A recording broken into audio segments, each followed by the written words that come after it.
தான் சொன்னாங்க அரசியல் ஒரு சாக்கடை, டர்ட்டி பாலிடிக்ஸ் சொன்னது அதனாலதான்.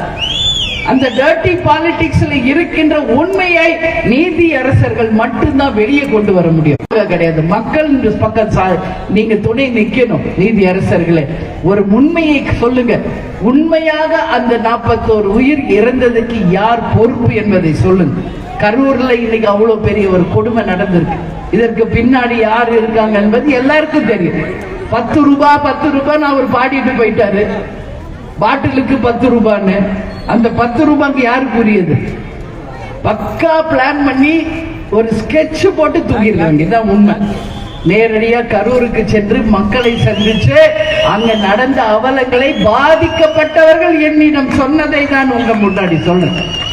இது மிக மிக திட்டமிடப்பட்டு படுகொலை செய்யப்பட்டிருக்காங்க அந்த அப்பாவி மக்கள். இதான் உண்மை என்பதை இன்னைக்கு கரூர் மட்டும் இல்ல, படித்த படிக்காத இளைஞர்களுக்கு வேலை வாய்ப்பை தருவோம் என்று சொன்னவர், அனைவருக்கும் இருக்க இருப்பிடம், குடிக்க பாதுகாக்கப்பட்ட குடி தண்ணீர், வேலை வாய்ப்பு, விவசாயம், தொழிலை முன்னேற்றுவோம் என்று சொன்ன தலைவர்.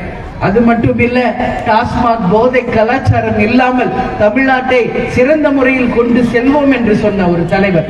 இலவசம் தரமாட்டேன், அப்படி கொடுத்தால் கல்வியையும் மருத்துவத்தை இலவசமாக அனைத்து மக்களுக்கும் சமமாக தருவோம் என்று சொன்ன ஒரு உத்தம தலைவர் அவர் கேப்டன். அதனால மக்கள் அன்னைக்கு புரிஞ்சுக்கல.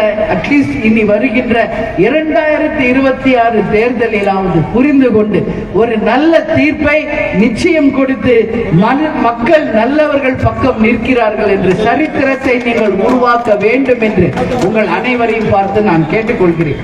26 மாற்றம் தருவீர்களா? புரட்சியை தருவீர்களா? ஒரு மாபெரும் மாற்றத்தை தருவீர்களா? நல்லவர்களுக்கு வாய்ப்பு தருவீர்களா? மக்களுக்காக உழைப்பவர்களுக்கு வாய்ப்பு தருவீர்களா? சிந்திங்கள், வாக்களிங்கள். நல்ல கட்சிக்கு, நல்ல தலைவர் கொண்டு வந்த கட்சிக்கு வாய்ப்பு கொடுத்து இந்த கட்சி மக்களுக்கான கட்சி என்பதை நிரூபிக்க நீங்கள் அனைவரும் முரசுக்கு வாய்ப்பு தரணும் சொல்லி நான் கேட்டுக்கிறேன். இதே கிருஷ்ணகிரியில ஏன் தேமுதிக ஜெயிக்க கூடாதா? ஜெயிச்சா நம்ம எம்எல்ஏவா வர்றவங்க உங்களுக்காக உழைக்க மாட்டார்களா? சிந்திச்சு பாருங்க. அத்தனை பேரும் உண்மையாக உழைப்பார்கள், அத்தனை பேரும் உங்களுக்கு நல்லது செய்வார்கள். அதுல எந்த மாற்று கருத்தும் யாருக்கு தேவையில்லை. கேப்டனால் வளர்க்கப்பட்டவர்கள், தேமுதிகவை சேர்ந்தவர்கள் நிச்சயம் நீதி பக்கம், நியாயத்தின் பக்கம், மக்களின் பக்கம், தர்மத்தின் பக்கம் தான் அவர்கள் நிற்பார்களே ஒழிய எந்த விதமான தவறான பாதைக்கு செல்ல மாட்டார்கள் என்பது மக்களாக நீங்கள் உணர தாய்க்குலங்களுக்கும் சகோதர சகோதரிகளையும் நான் கேட்டுக்கொள்கிறேன். எல்லாரும் வருவீங்க இல்லையா மாநாடுக்கு? ஜனவரி 9 கடலூர்ல இருக்கிற மாநாடுக்கு எல்லாரும் வருவீங்களா? கண்டிப்பாக வர வேண்டும். உங்களை பாதுகாத்து உங்களை முறையாக வீடுகளுக்கு பத்திரமாக அனுப்பும் வரை நிச்சயம் நாங்கள் அதுக்கு 5 வண்டியா ஒன்னா போங்க. இந்த கட்சிக்காரங்க மோசமானவனுங்க, யாரையும் நம்பாதீங்க. பாதுகாப்பா வீடுக்கு போங்க. நீங்க வீடு போய் சேர்ற வரைக்கும் நான் தூங்க மாட்டேன். என்னுடைய ஒவ்வொரு தொண்டரும் உயிரும் விலை மதிப்பு மிக்கது என்று சொல்வார்.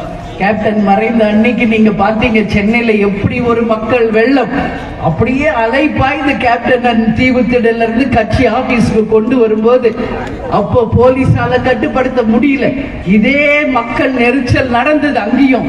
அப்ப கேப்டனுக்கு எந்த ஒரு அசம்பாவிதம் நடக்க கூடாது என்று காவல்துறை என்கிட்ட கேட்டுக்கிட்டாங்க. நாங்க எவ்வளவு சொன்னாலும் அவங்க கட்டுக்கு அடங்க மாட்டேங்கிறாங்க, நீங்க சொல்லுங்க.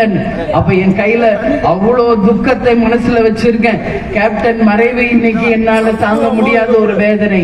ஆனாலும் கேப்டனை பார்க்க வந்த ஒரு தொண்டர் கூட அங்க பாதிக்க கூடாது, ஒரு தொண்டனுக்கு கூட எதுவும் நடந்துவிடக் கூடாது என்பதனால் அத்தனை சோகத்தையும் மனதிலே கொண்டு அந்த ஸ்பீக்கரை வச்சு நான் பேசுறேன்.